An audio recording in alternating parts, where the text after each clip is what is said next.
Hey guys, welcome to the channel Market Uncharted. Today we have a really important video, especially what's going on in the last few weeks. We are going to make the decision between growth and value stocks. And within the growth and value stocks, also we are going to go a little bit deeper and explore the dividend stocks and what are the main difference. And first we will have a definition of both, then a small comparison, and then I'm going to talk about also about the treasuries and the yields, the inflation expectations, everything that's going on out there, and what are the main impacts on these type of stocks. So let's start, and I hope you like the video. A value stock refers to shares of a company that appears to trade at a lower price relative to its fundamentals, such as dividends, earnings, or sales, make it appealing to value investors. Several year presence in the market and financial results show the strength of the company, usually with a reasonable free cash flow. A value stock can generally be contrasted with the growth stock. So here are just a few ideas, a few companies that are out there for many, many years that provide a steady and increasing dividend. For example, Procter and Gamble, Bank of America, Walmart, Johnson and Johnson.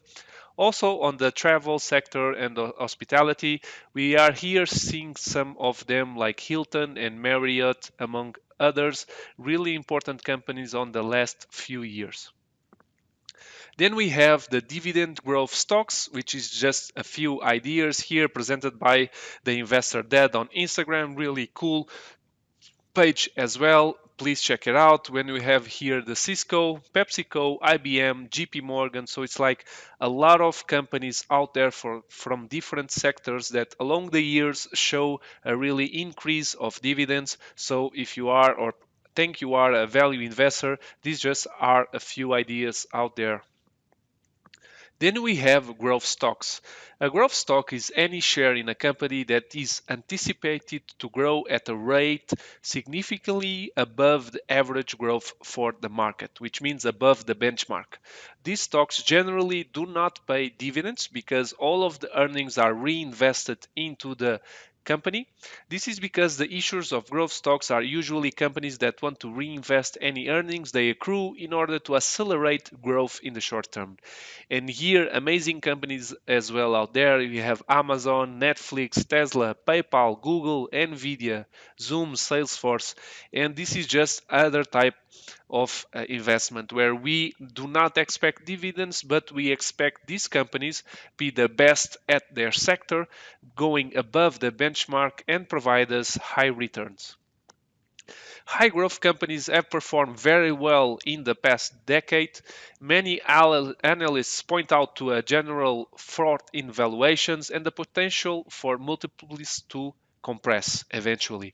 It's challenging to value a business that is in its infancy or that has yet to turn a profit, and it usually involves false precision. I will give you just an example. Tesla had for many years no profit at all, 10 years, so it was just all based on potential growth. While valuation can give you a sense of your margin of safety, the performance of the underlying business is it will always prevail over time. In case you missed it, US 10-year spread has approached the 148 basis points, wildest since 2015 on inflation worries given the unprecedented stimulus and pent-up savings that it has accumulated. And this brings a question of cost of opportunity because you are investing in stocks that will potentially grow in the future, that will not provide you any dividends. You are at risk. And then you have on the other side the risk-free asset of the world, the main one, which is the 10-year bond, providing you every day an increasing yield. So the cost of opportunity gets bigger over time. Then just a small comparison between value stocks and growth stocks. You can see here the main idea of this is showing that growth is outperform the value stocks. Especially here, you see here the dot-com bubble where the technology stocks spiked up, value stocks spiked down, and usually you see here the increase of this difference with the last few years growth stocks really outperforming the value stocks. Then just to have a few more ideas that and a small comparison between both. So a growth stock usually has higher price to earnings and price to sale ratios, high expectations for future sales slash profits, higher risk if growth doesn't appear, the stock can suffer a lot and doesn't pay any dividends. Then you have the value ones with lower price to earnings and price to sale ratios, have a proven ability to produce profits already, so they are already given companies on the sector that are really are cemented, will be temporarily unloved, a diamond in the rough, which means, for example, why would I invest in Walmart giving 25% of returns in 1 year when I can invest in Netflix, give me 200, 300, 400% in 1 year? So that's why sometimes they can be a little bit unloved, the value stocks. But all of them often pay a dividend. Then again, just a few ideas out here, because between growth and value stocks, then there is some stocks that are out there in the middle. In this case, Apple, which is a mix between growth and value, Microsoft and Mastercard. There is others, of course. This is just an idea. Also, when you are checking this, compare with something else. For example, Apple has zero debt to its name. Microsoft has a huge debt to its name. So even between growth and value, you find some stocks in the middle, but then you also need to compare these ones because some are on the downtrend, really heavily in depth. Others are just unicorns that will be growing on the next few years as well. Again, a few ideas out here as well, because you can go either directly to the stocks itself or you just can invest in the ETF. So again, shout out to Carbon Finance to put out here a really cool one where you have the growth ETF done by Vanguard or the value ETF also done by Vanguard, and you can see the difference in the prices. Usually the year to date returns, you can see the difference. That's why I was saying, why investing in one company that will provide me negative yield when I have a growth stock that can deliver huge results. All right. Then again, growth versus dividend. As you see in the last graph, you also be having Microsoft, Apple, Visa, and MasterCard that not only are value stocks but also deliver dividend stocks, with the exception with the ones in the left with growth versus the ones in the right dividend, which are mainly composed by value.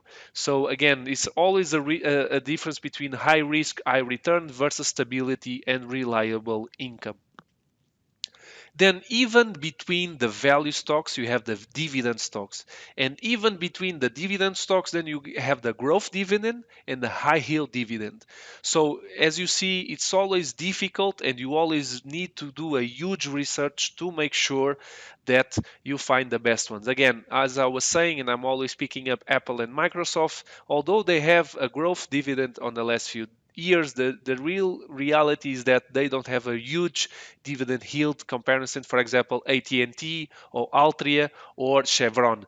So that's why then you always need to find something in the middle, for example, AbbVie or Bank of America or PepsiCo, that have a really good relationship between value, growth, and dividend. And you can see here why it's important to do a big research before investing in any of these companies. Now, after having this comparison, it's important to understand what's happening out there, right? We have a huge sell-off on global bonds, which makes the yields of that same bonds go higher.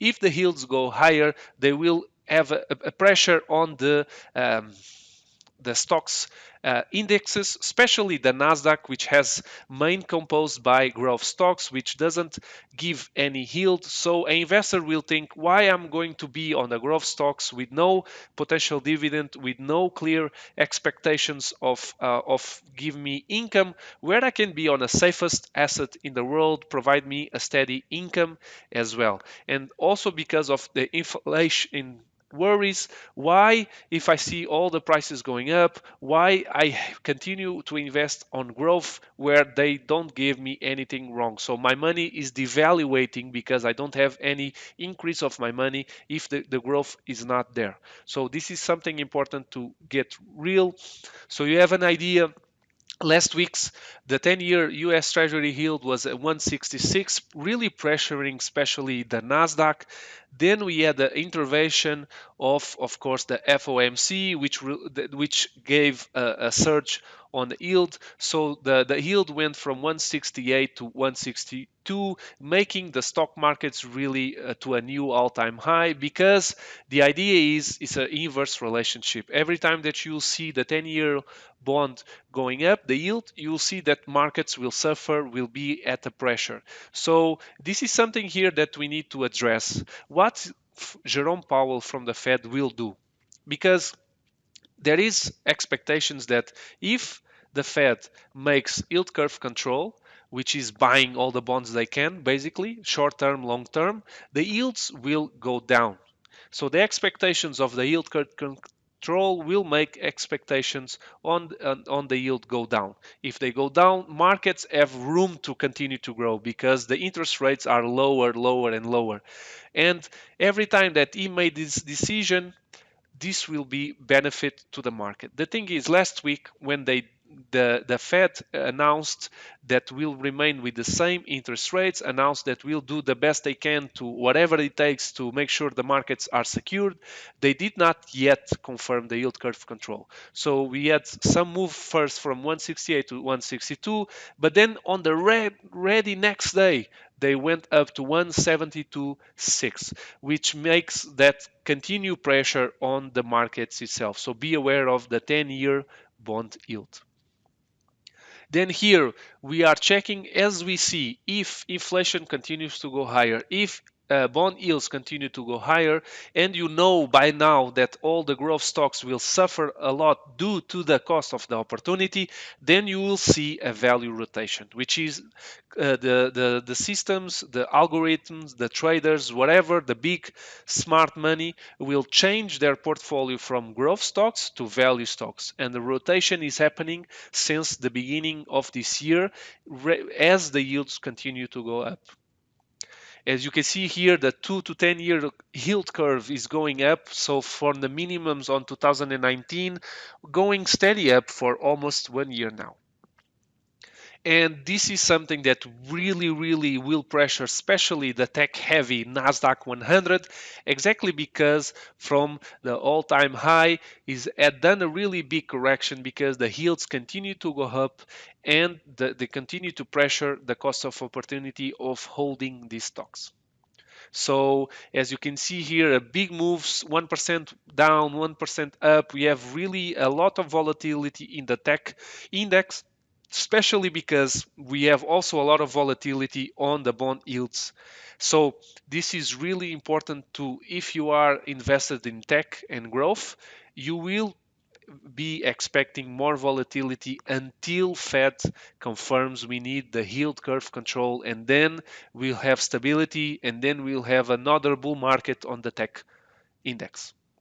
So one of my favorite charts, the sensitivity of tech to real yields has increased, meaning key market risk going forward. Okay, so again, spike of the yields, growth stocks really, really suffer.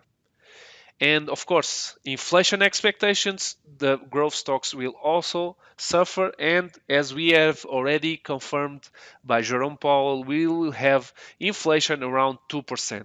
So as you see, as inflation goes up, again, a spike in these last few months, the growth stocks will suffer a lot. All right. And then again, a new graphic so you can see exactly what we are seeing.